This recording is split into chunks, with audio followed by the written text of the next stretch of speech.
4 لفظ ہیں، بہت توجہ، 4 حرف ہیں عزیزان محترم، یہ 4 حرف، اور قرآن مجید میں لفظ محمد بھی 4 ہی مرتبہ آیا۔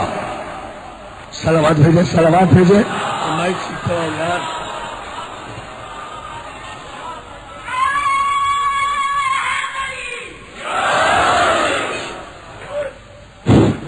صلوات بھیجے محمد آل محمد پر، ٹھیک ہے؟ خدا کے لیے اس مائک کو ذرا سا ان دنوں میں ٹھیک رکھیں، آپ کو اندازہ نہیں ہے یہ مسلسل صبح سے میری 5ویں مجلس ہے اور ابھی مجھے 5 مجالس اور پڑھنا ہے، اس آواز کی کوئی خطا نہیں ہے، ذرا سا میرے ساتھی میرے لاؤڈ اسپیکر والے حضرات تعاون کریں، اس لیے کہ مضمون اہم ترین مرحلے میں داخل ہونا ہے، پوری توجہ میں آپ کی چاہتا ہوں، اور اس مرحلے پر صلوات بھیجیں محمد آل محمد پر۔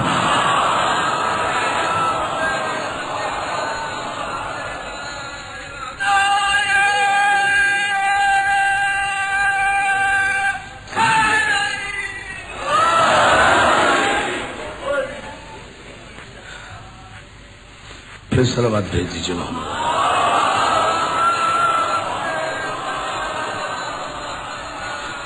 مولا آپ کو سلامت رکھے۔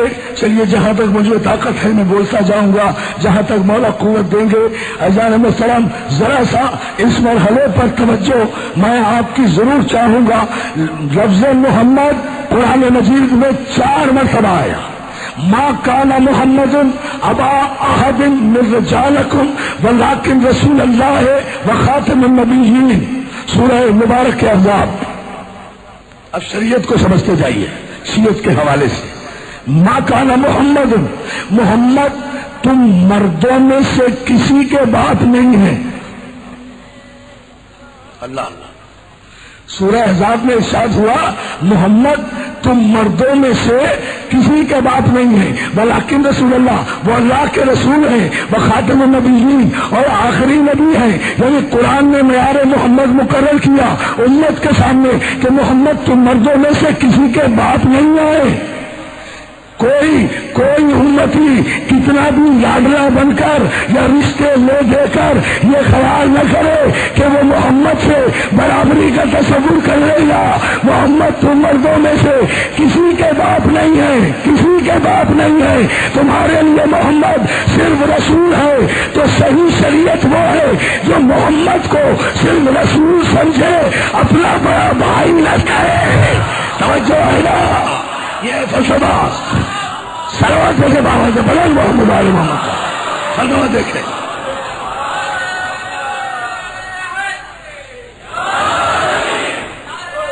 مولا آپ کو سلامت رکھے۔ پہلی منزل ہم مسلسل ہو جائیں گے انشاءاللہ اسی منزل سے، کل کی گفتگو سے۔ ما کان محمد ابا احد من رجالکم، محمد تم مردوں میں سے کسی کے باپ نہیں ہے، کسی کے باپ نہیں، مردوں میں سے۔ یہ اللہ کے رسول ہیں بس، آخری نبی ہیں بس۔ اے شریعت زدہ لوگوں، کم از کم قرآن میں کبھی تدبر تو کر لیا کرو۔ محمد تم مردوں میں سے کسی کے باپ نہیں ہے، بڑا اندازہ تو فرمائیے نا۔ عزیزان محترم، کیا قرآن میں کبھی کسی نے غور کیا کہ محمد تو مردوں میں سے کسی کے باپ نہیں ہے، اور محمد کی ازواج سارے مردوں کی ماں ہے؟ عباس بھائی دیکھیں حضور، ایک سارے دوستوں کی میں توجہ چاہتا ہوں تاکہ یہ بات واضح تو ہونا۔ محمد تم مردوں میں سے کسی کے باپ نہیں، اور ازواج رسول تمہاری مائیں ہیں۔ کنٹرڈکشن دیکھیں آپ، محمد باپ نہیں، ان کی جو ازواج ہیں امہات المومنین ہیں، وہ مومنین کی ماں ہیں۔ ایک ہی قرآن میں، ایک ہی سورے میں، ایک ہی انداز سے 2 مختلف بیان، ذرا دیکھتے جائیں۔ محمد تم مردوں میں سے کسی کے باپ نہیں، محمد کی ازواج تمہاری مائیں ہیں۔ جو محمد صلوات بھیجے محمد آل کیا کریں؟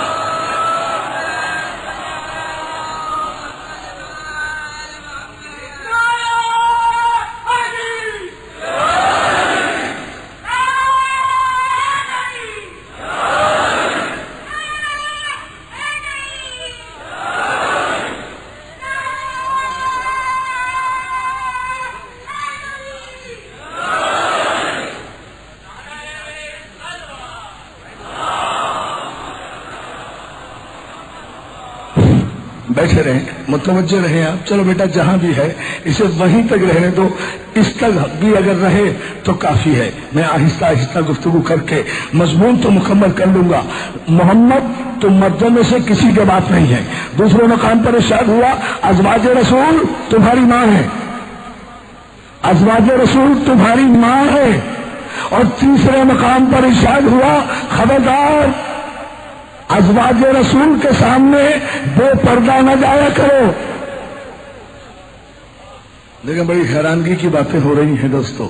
شریعت کو شیعت سے اتنا قریب لا کر گفتگو کریں گے جہاں بات بڑی واضح ہو جائے گی. محمد تو مردوں میں سے کسی کے باپ نہیں ہے، وہ صرف رسول ہے. محمد کی بیویاں تمہاری مائیں ہیں. اور صحابہ کو حکم کیا دیا جا رہا ہے؟ حکم یہ ہے کہ اے نبی کی بیویوں صحابیوں سے پردہ کیا کرو. ارے کوئی ماں ہے جو بیٹوں سے پردہ کرے؟ توجہ توجہ توجہ توجہ سوال بھیجنا غور کرتے جائے نا. کوئی ماں ہے جو بیٹوں سے پردہ کرے؟ اور بڑی عجیب منزل ہے یہاں پروردگار عالم نے اہتمام کیا. دوستو اگر شریعت کو انشاءاللہ شیعت سے مسلسل نہ کرے تو پھر مولا کی عطا کا فائدہ کیا ہے؟ خدا کے لیے آپ تھوڑی دیر کے لیے توجہ اگر رکھیں تو ایک تاریخی نتیجہ انشاءاللہ آپ کی خدمت میں ہم عرض کر دیں گے. محمد تم مردوں میں سے کسی کے باپ نہیں ہے، ازواج رسول تمہاری ماں ہے. اور ازواج رسول پر لازم ہے کہ وہ اپنے صحابیوں سے، رسول کے صحابیوں سے پردہ کریں. اگر واقعی حقیقی معنی میں ازواج رسول صحابہ کی ماں ہوتی تو ان پر پردہ نہ ہوتا، پردہ ساقط ہوتا. مائیں اپنے بیٹوں سے پردہ نہیں کیا کرتی تو تسلیم کرنا پڑے گا کہ یہ آیت ازواج کے احترام میں نہیں رسول کے احترام میں آئی. توجہ ہے نا یار؟ اللہ اللہ اللہ اللہ غور فرمائیے. بلند ترین صلوات ہے محمد آل محمد صاحب. آیت فیصلہ ہے.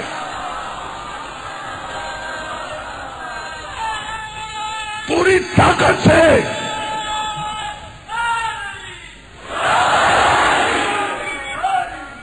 اتنی ہی بلند صلوات بھیجے محمد آل محمد پر. پھر ہم انشاءاللہ کرتے ہیں. یہ جن کے قصیدے پڑھے جا رہے ہیں، جن کی شریعت کی باتیں کی جا رہی ہیں، کیا ضرورت تھی یہ آیت نازل کرنے کی کہ محمد تم مردوں میں سے کسی کے باپ نہیں ہیں لیکن ازواج رسول تمہاری ماں ہے. پھر آیت آئی مگر ازواج رسول پر لازم ہے کہ وہ اپنے بیٹوں سے پردہ کریں. ارے کئی مائیں بھی بیٹوں سے پردہ کرتی ہیں تو یہ ماں حقیقی معنی میں قرآن نے ماں نہیں کہا تھا بلکہ اس دور کے صاحبان ایمان کی نیتوں، ذہنیتوں، حیثیتوں کو دیکھتے ہوئے قرآن نے فیصلہ کیا تھا خبردار ان سے پردہ کرنا، ان کی نیتیں ٹھیک نہیں ہے. توجہ ہے یہ معیار. اللہ اللہ اللہ. دونوں ہاتھ پلٹ کر کے آخری آدمی تک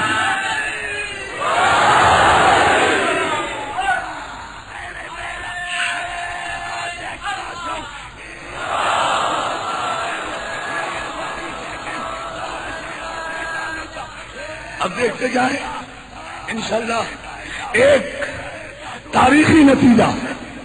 اور انشاءاللہ بارگاہ شہداء کربلا کے در و دیوار گواہی دیں گے علی کی حقانیت کو، شیعت کی حقانیت پر. 3 آیتیں میں نے پیش کی نا. اب چوتھی منزل دیکھ لیں. ایک دفعہ جب قرآن نے کہہ دیا کہ محمد تم مردوں میں سے کسی کے باپ نہیں ہے، پھر فوراً کہا